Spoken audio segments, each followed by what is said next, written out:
Kita akan lanjutkan, Saudara, kita akan membahas tentang gugurnya 3 polisi yang ditembak saat menggerebek judi sabung ayam. Kita akan terhubung dengan kriminolog dari Universitas Indonesia. Sudah ada Profesor Adrianus Meliala. Selamat pagi, Prof.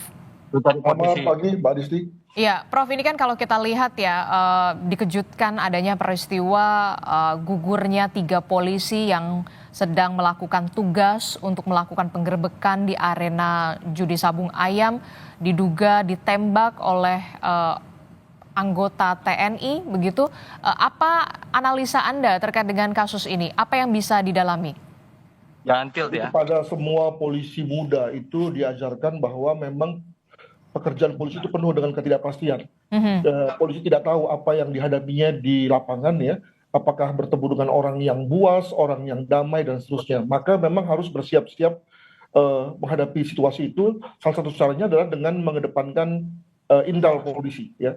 Dengan intel polisi maka kemudian berbagai kemungkinan yang tidak terduga diperkecil dan disiapkan langkah-langkah untuk memitigasinya jika ada. Nah, kelihatannya bahwa pada saat kasus ini itu intelijen tidak dikedepankan atau bahkan mungkin juga sudah dikedepankan pada saat-saat yang lalu ya, sehingga kemudian lalu diputuskan pada saat yang kali ini diadakan operasi raid ya, penyergapan ya dengan jumlah anggota besar. Dan kalau melihat dari foto korban yang meninggal itu, mereka sudah menggunakan body vest ya, artinya sudah bersiap dengan kemungkinan adanya semacam perlawanan dari orang yang hendak diamankan itu ya, mungkin menghadapi ada tembakan dan seterusnya. Namun kelihatannya bahwa serangan atau balasan yang dihadapi itu jauh daripada yang diperkirakan gitu ya, sehingga kemudian lalu terjadi ada 3 anggota yang gugur. Begitu mungkin analisa awalnya. Jadi sebenarnya sudah ada upaya memakai body vest begitu ya, dari pihak kepolisian yang ingin melakukan penggerebekan begitu. Ini kan juga dikatakan tadi oleh Kapolda Lampung ada joint investigation.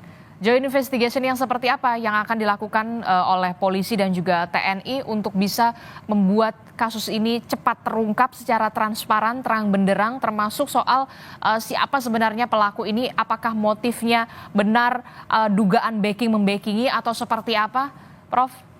Ya, saya kira pertama-tama tentu kita mulai dulu dari TKP ya. Jadi sebagaimana layaknya penyidikan memang dimulai dari lokasi dulu baru kemudian melebar. Jadi kita mulai dulu dengan misalnya apa senjata yang dipakai untuk menembak itu. Saya melihat dari foto-fotonya itu semua terkena di kepala ya, tembakan yang akurat sekali gitu. Nah, apakah tembakan yang mengena kepala itu dilakukan oleh senjata api laras pendek dalam jarak dekat? Kalau misalnya itu dilakukan, maka artinya polisi sedang dalam posisi bengong gitu ya, terdiam sehingga kemudian lalu tidak bergerak dan kemudian lalu tembakan bisa dilakukan secara tepat. Apakah memang begitu?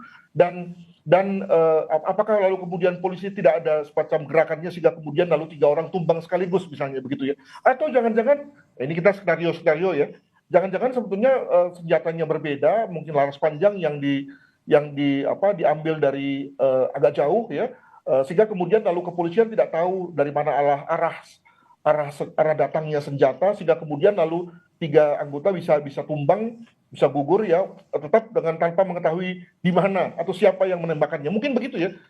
Jadi dengan kata lain memang perlu ada satu analisis forensik. Cuma tadi mungkin tidak terlalu akurat ya dari teman-teman kru Kompas TV.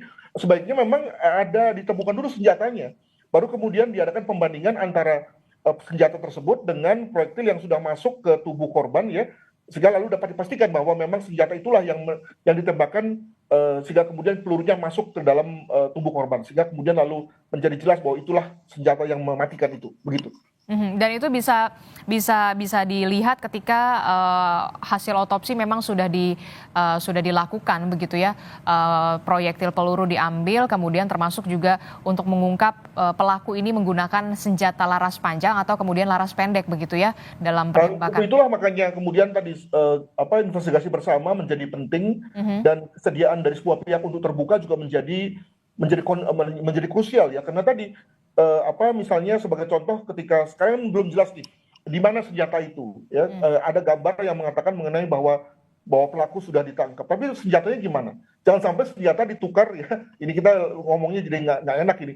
Senjata ditukar dan kemudian lalu yang kemudian diberikan kepada polisi adalah senjata yang bukan penembak, bukan senjata yang ditembakkan, sehingga kemudian lalu yang nggak matching antara senjata dengan peluru, ya kan? Nah, maka lalu kemudian berkembang lagi anggapan bahwa bukan oknum kok yang melakukannya, tapi orang lain. Nah, itu kan lalu menjadi ketidakadilan atau kepastian hukum menjadi kemudian terkorbankan. Begitu.